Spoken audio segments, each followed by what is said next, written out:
Men Qurbonbekova Gulbahorman. Ziyokor mahallasida yashayman. 2006-yil xo'jayinim o'tib qolganlardan keyin ancha qiynalib qoldik. Keyin non sotishga chiqdim. Bolalarimni boqishim kerak.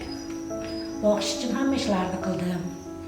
Birovga sotuvchi bo'ldim. 5-6 yil sotuvchi bo'lgandan keyin o'zim tadbirkor bo'lsam, non chiqarsam dedim. Uning orqasidan bir ikkita klientlar yig'dim.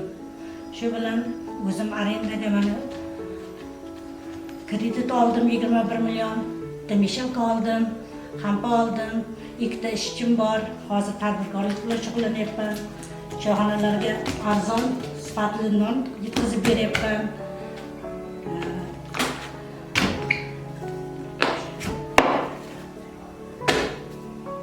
Mana shunday ayollar daftarini chiqargan prezidentimizga mingdan-ming rahmat.